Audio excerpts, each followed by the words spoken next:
Hey everyone, welcome back to the Superhuman Energy Summit. I am here now with my friend Wendy Myers, who is the founder of MyersDetox.com. She's a detoxification expert, functional diagnostic nutritionist, and bioenergetic practitioner in Los Angeles, California. She's the #1 best-selling author of Limitless Energy: How to Detox Toxic Metals to End Exhaustion and Chronic Fatigue, and the host of the HeavyMetalSummit.com. She currently hosts 2 podcasts. She's a very busy person. I only host one, but she always has to outdo me by hosting twice as many as I do. I'm actually recording an unbelievable amount of interviews right now, but the fact that running a podcast and doing this summit, it's like nonstop interviews. But she hosts 2 podcasts, the Myers Detox podcast about detoxification and the Supercharged podcast about NES health bioenergetics. She's passionate about the importance of detox to live a long disease-free life, and she created the revolutionary Myers Detox protocol and mitochondria detox after working with thousands of clients. So welcome, Wendy. Such a pleasure to have you. Yeah, thank you so much for having me. Yeah. So in this presentation, as her bio alluded to, she's going to be talking all about heavy metals and fatigue, heavy metals, and optimizing your energy levels. So I will hand it off to you and let you get into it. Okay, fantastic. So I want to talk to you guys about heavy metals that cause fatigue, because I think there's a lot of people out there that are chronically fatigued. Some people that can't work, can't even get out of bed, or they just have mild symptoms of fatigue, maybe feel like they're getting older. And I assure you that heavy metals and toxins are contributing to those symptoms, and I'll tell you why today. So what you're going to learn today is symptoms of heavy metal toxicity, how we acquire heavy metals and toxins, where we're getting them in the environment, the mechanism by which heavy metals and toxins cause fatigue. And we'll talk about 7 toxic metals that interfere in mitochondrial energy production. Your mitochondria make your energy in your body. And we'll talk about the best heavy metal testing methods, the do's and don'ts of heavy metal testing, what you should know, and how to detox heavy metals safely and gently.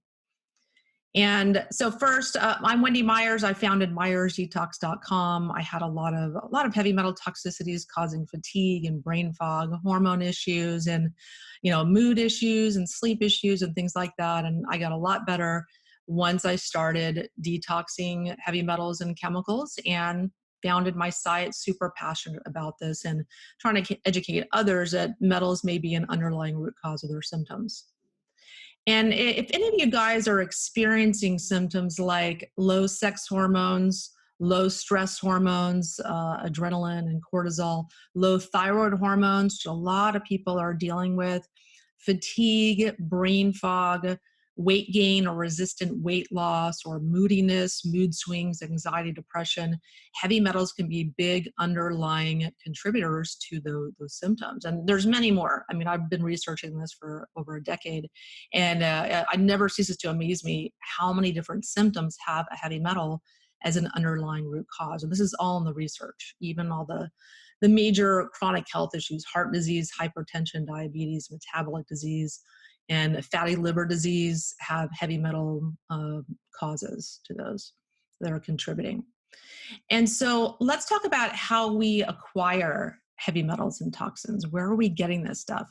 So we get it in the air with breathing, and there's a lot of metals unleashed into the air from industrial manufacturing, from mining, from auto exhaust and other ways.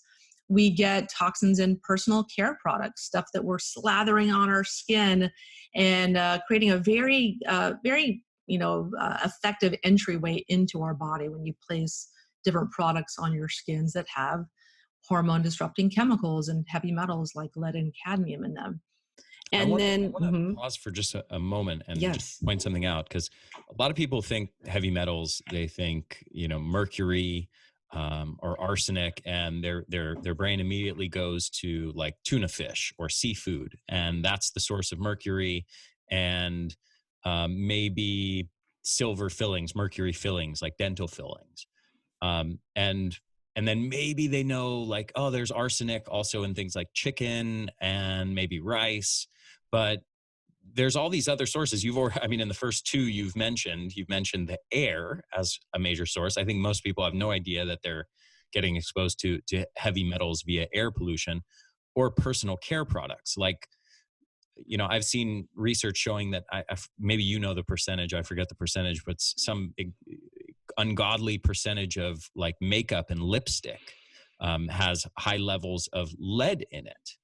Yep. So, people, I think I just want to point out to people, as you're going through this list of places we're being exposed, that it's not just seafood, it's not just dental fillings. There's many, many sources of these different kinds of heavy metals that we're pretty much all being exposed to. Yeah, it's really shocking when you kind of start delving into this. Like, for instance, I was looking to buy some new dishes, and it is shocking how many dishes have lead and cadmium in them. Mm. It's unbelievable. So I was trying to find ones that had been tested before. And so it's just in kids' toys, there's lots of lead in children's toys, especially older ones, vintage ones. Even books can have lead and cadmium in them. Wow. In the colors that are in the inks. So it's just, there's a lot of places that even I'm still learning about. I heard one the other day from someone that I interviewed that I did not know about, which was the wicks of candles. Yeah. Did you hear about that? That like traditional, I mean, I knew like most typical candles on the market have like all kinds of perfumes and stuff like that. And the paraffin wax emits fumes that are toxic. But she was saying that lead particles are infused into the wicks of candles in most of those kinds of candles. It's not just cotton. And that, I mean, you're literally releasing lead into the air when you burn some of these candles. Yeah, it's amazing. I mean, they have to have something in them that keeps them kind of burning. Like, for instance, like marijuana or cigarette papers, as rolling papers, have cadmium in them because it causes them to have a slow burn. Mm. And It's so totally worth it, though. I mean, yeah, totally. The cadmium poisoning is worth the cost of that cool, slow burn. Yeah, that's the exception to what we're talking about to avoid. Yeah, and then there's food, where you mentioned, and food, unfortunately, because of the soil that food is grown in, and this soil can have cadmium and other metals from chemical fertilizers. The chemical fertilizers can cause uranium to be etched off of rocks in the soil and get into the food and the soil. And then we burned leaded gasoline for decades. So there's lead in most of the soil where food is grown. And then the metals that are in the air can settle into the soil and onto the vegetables and create unfortunately, a toxic food supply. Even if you're eating organic food, remember, organic means pesticide, herbicide free. It doesn't mean heavy metal free. There is no certification on food for heavy metals because people will be too freaked out. So what I tell people is not to avoid certain foods necessarily. Like, don't, stop eating fish because it has some level of mercury in it. But I prefer people don't worry too much about the toxins in food because we're getting them everywhere. You still have to eat. Fish is an incredibly nutritious source of food. I prefer that people eat fish and then do just a sensible daily detox because, fish is such a good source of nutrition that we don't want to be missing out on that. And so you want to avoid some obvious sources like ahi tuna. That's much higher sources of mercury than, say, a skipjack tuna that's in canned tuna fish. So there's some distinctions there to be made. Mm-hmm. Yeah, and then also industrial manufacturing, that's unfortunately contributes to a lot of dumping into waterways, air pollution, contamination of soils. Louisiana is a mess. I mean, there's chemical factories everywhere there, and there's lots of dumping, very high cancer rates as a result. Supplements can also be a source of metals, where people can get, lead and other metals in supplements as well. That doesn't mean avoid supplements. It's just be aware that's a potential source. And it's great if you have products that have third-party testing for metals. But even if products have lead in them, like say greens powders, a lot of greens powders can have a small amount of lead in them. But greens powders usually have so much boron that any lead in that product is not going to go into your system, because the boron really binds onto that lead and just takes it out of your body through your. Yeah, there's some interesting mineral to mineral interactions and inhibitory effects for, you mentioned the boron and lead, but there's also selenium and mercury. Yes. Like the selenium content of seafood seems to protect against the toxicity of mercury. I'm curious if I actually didn't know about the boron and lead thing, but I'm curious, are there any other interactions like that Yes. that are worth speaking about? Yeah, absolutely. And, minerals are a key part of any heavy metal detoxification. Number one, because it makes your body work so that you can detox better. And number two, because minerals displace certain metals in the body. They push them out of enzyme binding sites. Another example is the zinc to cadmium. Zinc will help to push cadmium out of the body. Potassium will help to push out thallium and cesium. Let's see, so molybdenum will help to push out tungsten. And there's other ones as well, but these are just metals and minerals that have the same transporter proteins, amino acid transporters. Yeah, fascinating. Yeah. And then there is water. So water is a huge source of contamination. And even if you're drinking perfectly filtered water, you've got yourself a water filter, whatnot, you're showering in water every day that's likely not filtered. And so I know in my area in Southern California, everyone has uranium. Every single person I've ever tested has uranium. They're getting it in their shower water. And arsenic, uranium. I just thought my high levels of uranium were from my nuclear reactor in my basement, but apparently it's from taking showers. San Onofre. Yeah. I've always wanted to say that nuclear power plants. I actually have clients that live near nuclear power plants that have, cesium and strontium toxicity. And I don't think they're really that great at, preventing toxicity from getting into the environment near them.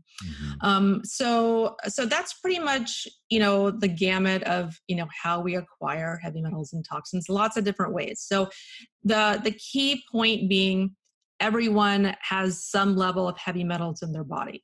And so you want to be paying attention to this. And so we'll get into 7 toxic metals that interfere in your mitochondria, in your energy production. So we know that these metals, arsenic, aluminum, tin, thallium, cesium, lead, and mercury, are potent mitochondrial poisons. They interfere in energy production in different ways.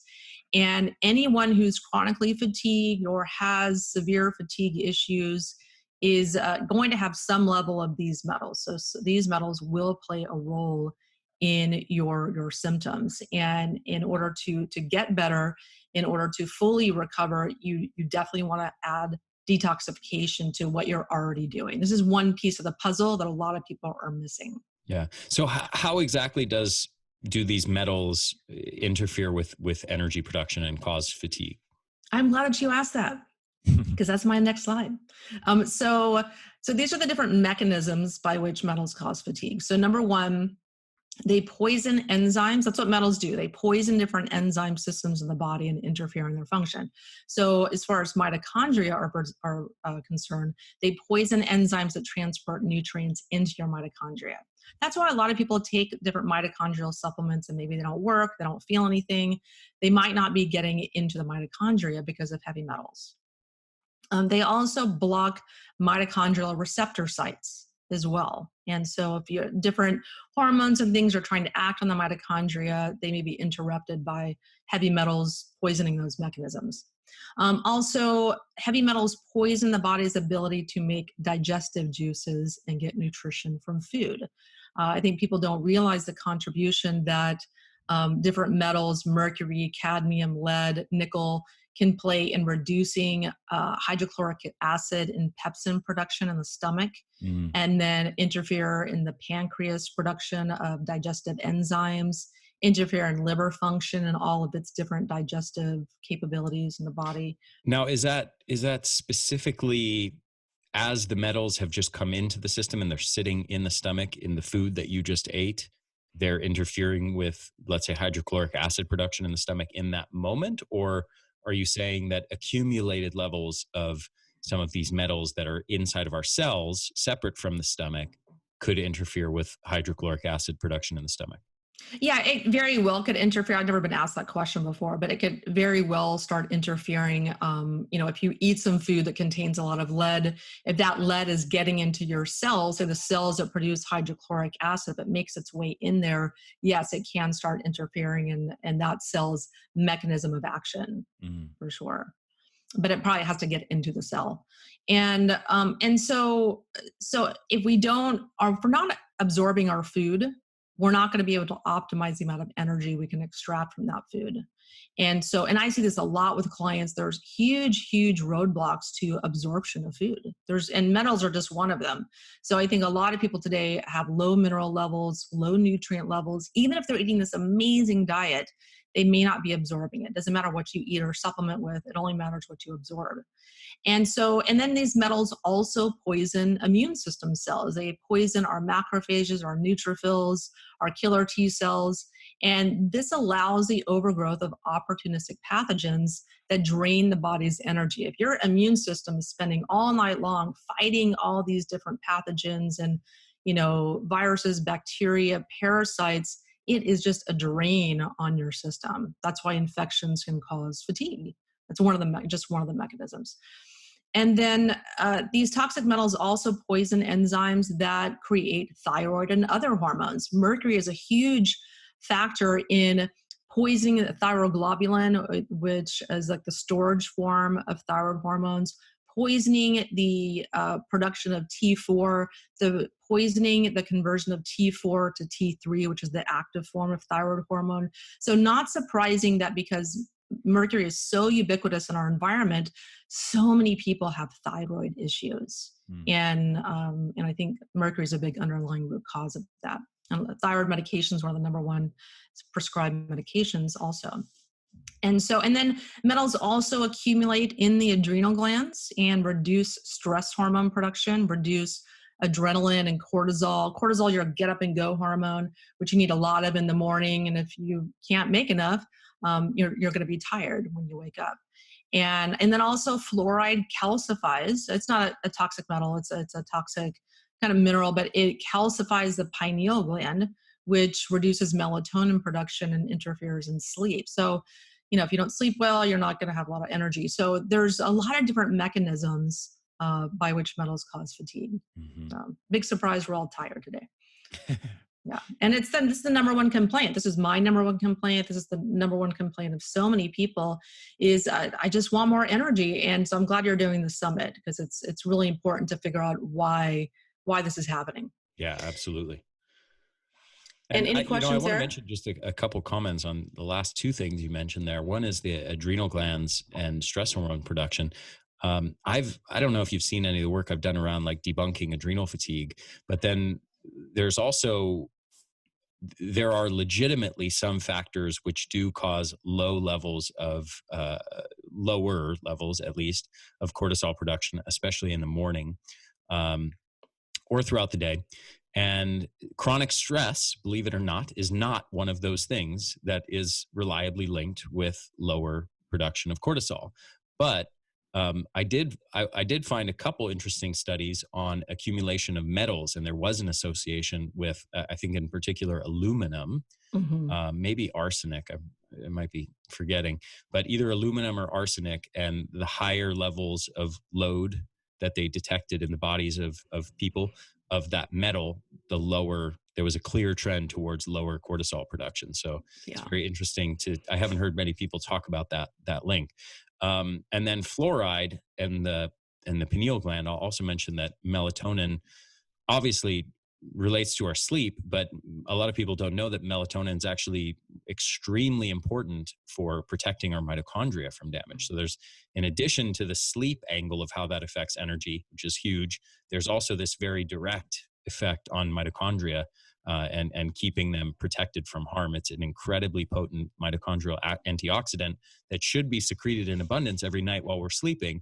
And if we don't get enough of it, that the damage adds up in our mitochondria. Yeah, I'm glad. I didn't know that actually. And also because of EMF, Wi-Fi exposure, cell phone exposure, that's also kind of like vibrates and irritates the pineal gland, and also reduces melatonin production as well. And Mhm. melatonin helps to detox the brain. And super important. I take it every night. It's really, really important. I think, and I recommend that to most of my clients because you have to supplement what you're deficient in, right? Mhm. Yeah, So, on that note, I don't want to digress too much, but it's an yeah. interesting subject. Melatonin supplementation, for me personally, as much as there's this really interesting body of like, there's a huge body of positive literature around melatonin supplementation for all Hmm. kinds of things, anti-cancer effects, digestive conditions, brain-related conditions. I mean, it's actually an incredibly impressive body of literature, even using remarkably high doses, 20, 30, 40, 50, 60 milligrams a night. And just for reference, the for people listening, the body's own production of melatonin is orders of magnitude smaller than that. It's about 300 micrograms, which is point 0.3 milligram. So they're using 100 times the amount that your body would normally produce. So for me personally, whenever I've experimented with doses, even typical sort of supplement doses of like 3 milligrams, um, it actually profoundly disturbs my sleep. Hmm. And not only disturbs my sleep for that night, but then disturbs my sleep the following night. And then usually after 2 nights of bad sleep, then I can get back into a normal groove. But I found that if I take really, really small micro doses of melatonin, like around what the brain normally produces, about under 300 micrograms, that it enhances the sleep without causing any negative feedback and disrupting the sleep either that night or in the nights after. So Yeah. so there seems to be people like me, and from the surveys I've done in my audience, maybe about 25% of people respond like me. And then there's other people who do great with 5 milligrams, 10 milligrams, 20 milligrams a night, and it just has positive effects with no downside. So it's kind of an interesting aside on melatonin. Yeah, you have to be careful because too much melatonin can also suppress estrogen production. So there's always a cost and a benefit Mm-hmm. to everything you're doing, and everyone's different. You have to do what works for you. Mm-hmm. Everyone has different reactions, and I think people take high dose are usually taking like a pill or something, and you're not going to absorb as much that way. You really have to take it sublingually, ideally, for it to absorb. So let's talk about heavy metals testing. So the best heavy metals testing methods out there. So just to start this out, there's no perfect heavy metals test. There is no test that's going to tell you every single heavy metal that you have in your body. So what I prefer to do with clients, I start with a hair mineral analysis. Gives us a tremendous amount of information. Does it give us all the information? No. It's a great screening tool to help me design a kind of targeted detoxification program for someone. But in an ideal world, I would love to also see a urine test and a stool test because different metals have different exit routes in the body. Some metals show best in the hair, some metals show best in the urine, and some metals show best in the stool. And urine is fantastic for showing cesium and thallium and cadmium. Almost every single client I'm testing has cesium and thallium. I believe from nuclear testing, nuclear accidents. I don't think we hear about all the nuclear accidents. Fukushima, lots of radioactive contamination in our environment, and those affect our energy, our mitochondrial energy production. And I love stool testing as well. We see cadmium best in the stool, and we also see silver in the stool as well for mercury amalgam fillings also. So ideal world, I want to see all three of those. As far as blood testing, that's typically a blood test is what you'll get from your medical doctor if you go into his office and say, hey, I'm concerned about heavy metals, maybe contributing to my symptoms. Can I do a heavy metals test? More often than not, they'll do a blood test, which will only test for 4 metals: mercury, lead, cadmium, and arsenic. And so since there's dozens of heavy metals, it's not going to be ideal or terribly accurate. If it comes back negative, it's typically a false negative where the body doesn't allow metals to float around in the blood because it'll harm organs and the brain. The body very quickly, if it has an exposure, tries to sequester the stuff away in your brain and your bones and your fat and other tissues of the body away from vital organs. Mm-hmm. And so the only blood test I'd recommend is Dr. Chris Shade's blood test. That's a whole different animal. You're not going to get that at your doctor's. Yeah. So and just to mention some more nuance here, there's urine testing there's sort of debate around, well, is it just standard urine testing, or do you need to do a challenge test where you're using these chelators to kind of push these metals out of your cells into the bloodstream and then into the urine? And like, there's some people who argue that's the only valid way of assessing it. And then I think there used to be, I don't think there exists anymore, but there used to be a biopsy test where they'd actually like take a thick needle and take a chunk of your fat tissue and analyze that. And I know some practitioners who would say that's the most accurate one, because you're really actually looking truly at the levels of sequestered metals inside of the tissues of the body. Yes. My understanding is that the test doesn't even exist anymore. Yeah, I haven't even heard of that before. But yeah, and this also begs the question of, these are screening tools, and they work for those purposes to help people figure out what toxins they have and what kind of supplements or nutrients they should take to remove those toxins. Because even if you don't have, say, a really high level of mercury on a hair urine test, there's usually, where there's one rat, there's 1,000 more. That's just the tip of the iceberg. It's just in a stored site somewhere in your body. There's usually more that comes out later as someone begins taking minerals, nutrients that they need to remove toxins, escort them out of the body, and start doing things like infrared saunas and assisting the body's ability to detox. We see many more toxins start coming out on subsequent tests. That first test is usually a baseline. For most people, it's very underwhelming. They don't have that many metals, if any, coming out. But we already know that. We know that, just working with thousands of clients. But on subsequent tests, they'll have more metals coming out as they facilitate their body's ability to detox. So again, there's no perfect test. Mm-hmm. Yeah, another question and sort of layer of complexity to add to this is, we're obviously in this discussion, you're focused mainly on these metals. However, there's also hundreds, or actually thousands, of other chemicals that we're being exposed to on a regular basis, like benzene and formaldehyde and BPA and phthalates and all kinds of other things that are not metals, even fluoride, which you mentioned here, or chlorine and chlorine disinfection byproducts, and yada, yada, yada. The list goes on. We don't even have any tests for most of those compounds. Yeah. And so I almost wonder, especially since and you please correct me if I'm misinterpreting, but it almost sounds like we can safely assume that pretty much everybody is toxic to some degree in lots of these things. Oh, well, everyone is. I mean, it's impossible to not have lead. It's statistically impossible. Mm-hmm. It's impossible to not have aluminum. It's in every breath that you're taking in. So there's some metals we know. We've done with our medical director, Dr. Bruce Jones. We've done different, statistical analyses, and we can tell you the most common heavy metals, but that everyone has. But it's impossible for some metals like mercury and aluminum not to have them, and lead. So then the question is, why bother with testing at all? I mean, is there a specific test that gives you some really high quality information that lets you discern maybe, okay, well, this person is really toxic in this one particular metal, and we have this one particular protocol or supplement or compound that we know is really effective in getting rid of that particular metal? Exactly.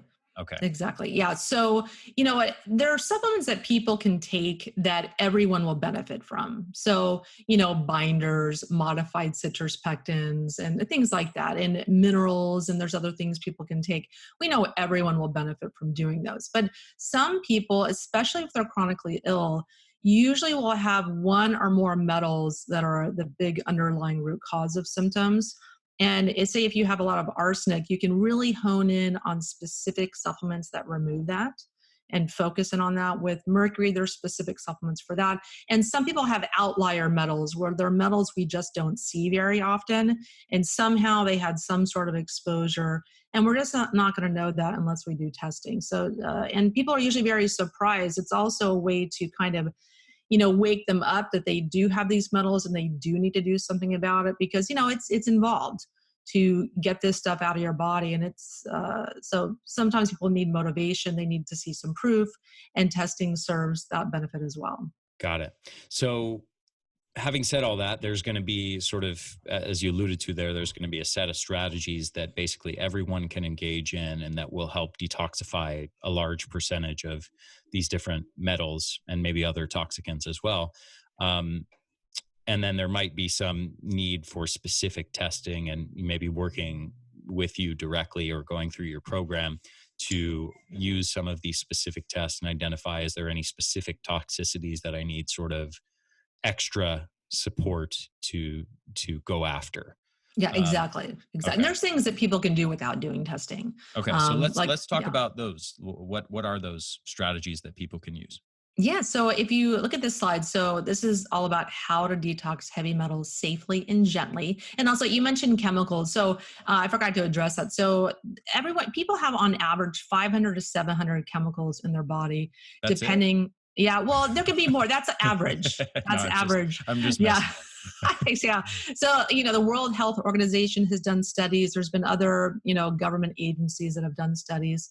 And it's really shocking when you think about all these metals, but not only the chemicals, but some of them kind of interacting with each other. There aren't studies that show interactions of certain chemicals and toxins and what's, how that is affecting your body as well.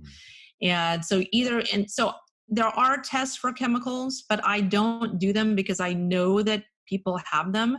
And when they're doing everything to detox heavy metals, it's going to be the same protocol to get rid of chemicals. So I stopped doing chemical testing a while ago. There's one from Great Plains Labs. There's a hair mineral analysis lab in France that tests for about 40 chemicals, but I'm a little bit underwhelmed testing for 40 chemicals. I personally want more information than that. I don't bother wasting people's money with chemical testing. Yeah. For that reason. I hear you. And this is a bit of a digression, but there's some sort of smarty pants, evidence-based skeptics out there who scoff at this whole subject of detoxification and say, oh, this is all pseudoscience and nonsense. And specifically, there are some people who will point out the use of this word chemicals and say, oh, well, everything's a chemical. Have you heard of this thing called dihydrogen monoxide? It's which is water. And kind of make this case that, yes, we have lots of chemicals. We have thousands of chemicals in our body naturally. And just because something is a chemical doesn't mean it's harmful, which is true. And yet, but you're specifically here referring to man-made chemicals, many of which have actually known toxicity and have been studied and shown to be toxic to human health, or which haven't been studied at all, and we don't know if they're toxic or not. Yeah, I mean, we have several thousand chemicals unleashed in the environment every year with no safety studying whatsoever. Mm-hmm. It's just good luck. Good luck with that. And let's just see what happens in the general population. And then 10 years later, 20 years later, we'll get some regulations in place and pay the $30,000 fine. Who cares? We made billions. So that's usually the whole, how it plays out. Yeah. So you as a consumer, you have to be proactive because no one is protecting you. The government's not protecting you. The doctor isn't testing for this. The doctor doesn't know anything about this for the most part, unless they're brilliant. And so even a lot of functional medical doctors, which is, a leg up, step up from conventional medicine, Most of them aren't looking at this. So you really have to be proactive yourself as a consumer. If you're sick, you have mystery illness, you haven't been able to get better, detox is usually the missing piece of that puzzle. Mm-hmm. So if we look at, how to get this stuff out of our body, because the reality is we have it, we need to be doing things on a daily basis that we're adding to our already healthy regime, that we're doing all the food and the supplements and the exercise. Detox is usually that missing piece of the puzzle. And so what you can do is, number one, a binder is a very simple thing you can take that acts like a sponge that's absorbing toxins from your blood, your gut, etc. And very kind of gentle, passive way to detox. And binders are things like modified citrus pectin, activated charcoal, zeolites, chlorella, things of that nature are fantastic to take. And you can rotate them also. You can take different ones. I have a few ones that I rotate as well. And then mobilizers. So you want to take something that's going to pull toxins out of the cells. Binders don't do that. And there's different things like cilantro extract will pull toxins out of the cells. Zeolites can pull things out of the cells. There's different other ingredients. Like, I don't know why I'm blanking. There's like DMSA or ADTA, or there's lots of different products on the market that will help to pull toxins out of the cells, lipoic acid, things like that. And again, different products work on different metals and toxins. And how specific are these things? Like, let's say something like zeolites. If it's going into the cells, pulling things out of the cells, how do we know that it's pulling out, let's say, mercury or, I don't know, formaldehyde or BPA or something, as opposed to pulling out magnesium and zinc? Yeah, so that's the thing with a lot of different products to detox metals. Where you find metals, where you detox metals, you can also be detoxing minerals, which we want to minimize as much as possible when we're detoxing. For instance, zeolites are great at getting rid of uranium and mercury and lead and nickel and volatile organic chemicals and even mold mycotoxins, things like that. But they can also deplete copper and zinc. So you have to be careful with them. And that's why when you're detoxing or just being a healthy person, you want to be taking minerals every single day. And they're not sexy. They're not marketed that much. So people kind of, aren't looking at that as excitingly as they are as like turmeric or resveratrol or different antioxidants that are marketed. But mineral supplementation should be the foundation and focus of your detox and health regime. And and so, like I said, different substances remove different metals. I have a whole chart that shows that every supplement and what metals it removes. And so minerals, I just touched on that. We need minerals to push metals out of the body. That's the most foundational, simple detox that you can do. Seriously, that's where I got started. For the first 3 years of my detox program, I only took minerals. They're that powerful. Taking selenium to push out mercury, taking potassium to push out thallium and cesium, taking zinc to push out cadmium. And zinc also pushes out mercury as well.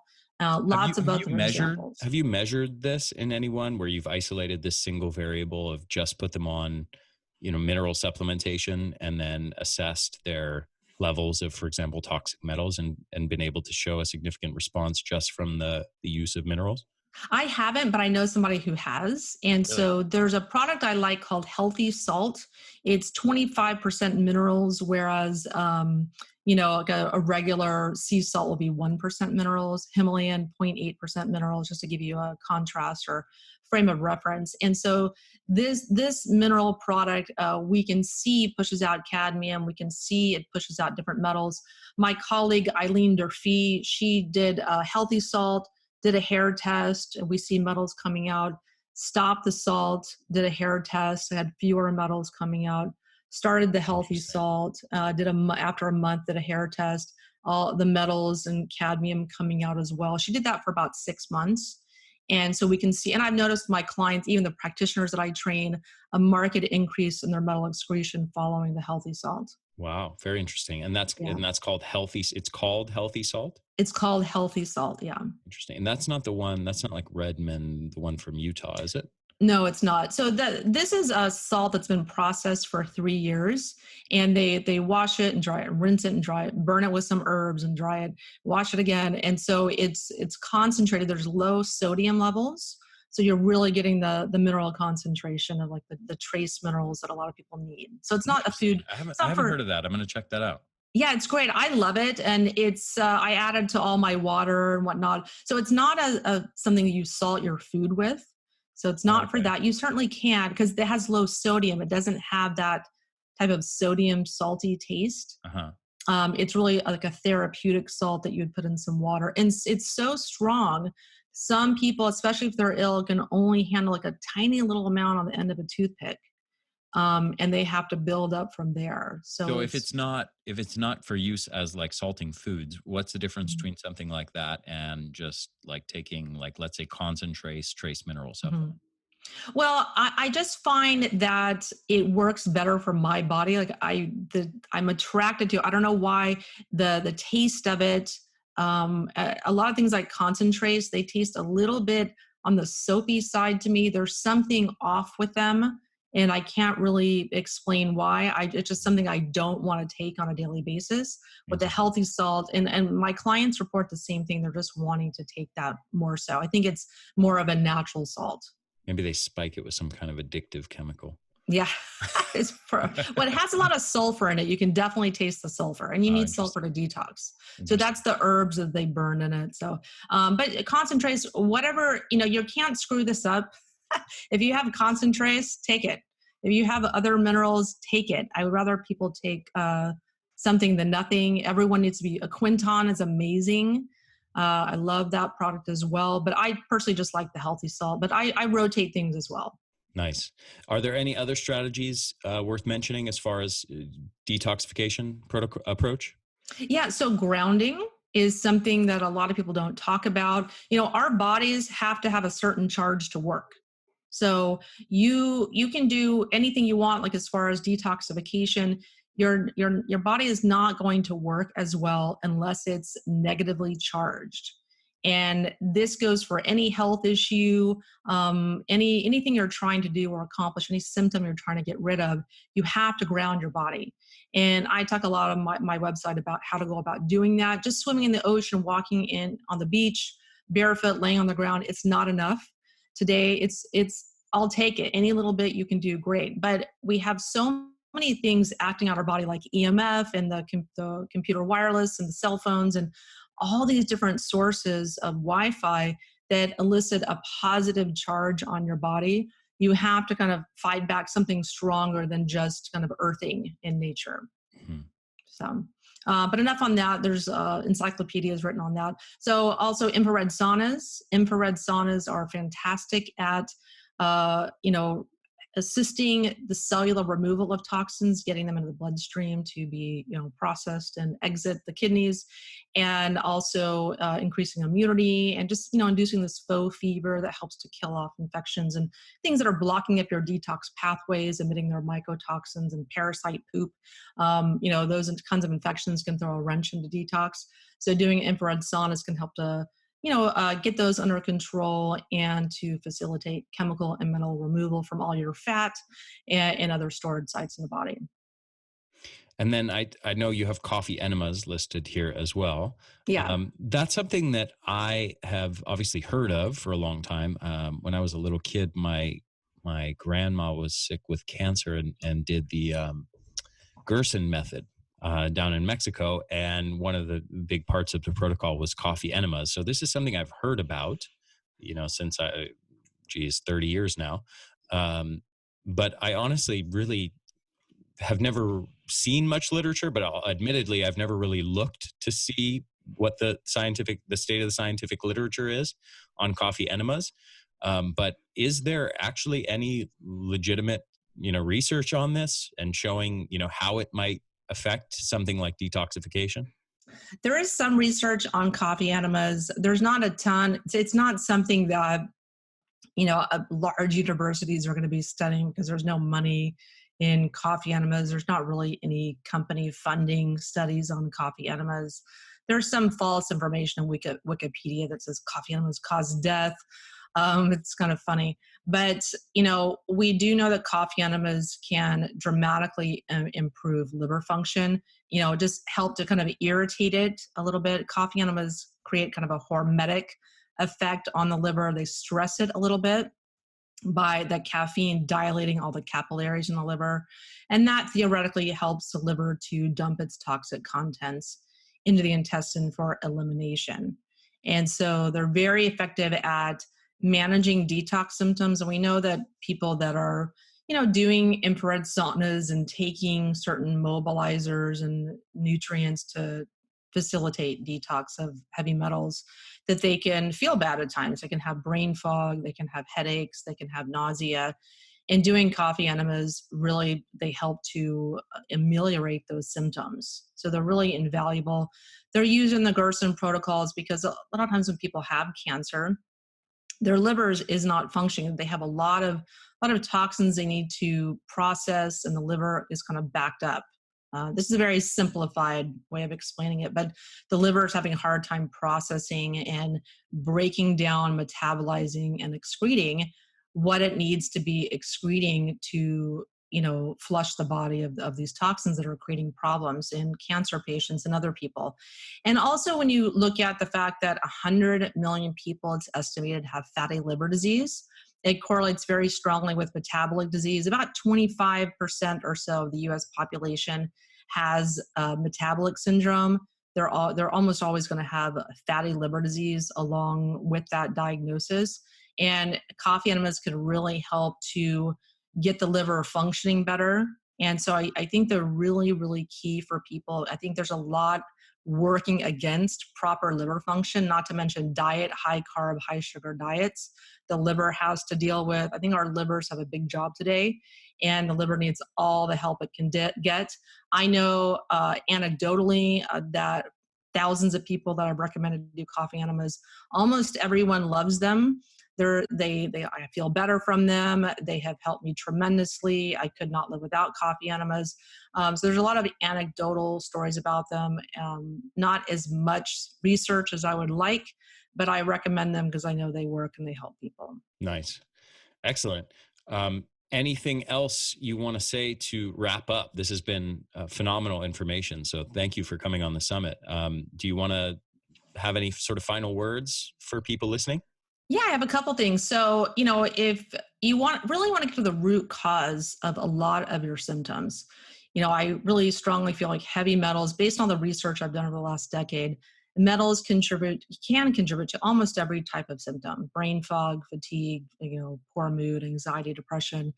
So it's worth investigating. It's worth learning a little bit more about, because because this is me when I was, about 10 years ago, I was eating a perfect diet, making all my own food, all organic, fresh, taking the best supplements. I was exercising, 6-8 hours a week, really taking care of myself. Can't say that today with the exercise part, but really focused on stress reduction. I did not have a stressful lifestyle, and I still felt like crap. And I just was thinking, like, what do I have to do to feel good? My full-time job is taking care of myself. And it really was frustrating to me.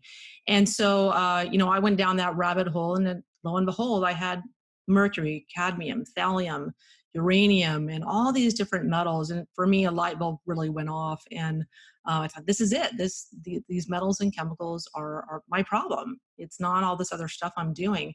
And so if anyone identifies with that, I urge them to, look into detoxification.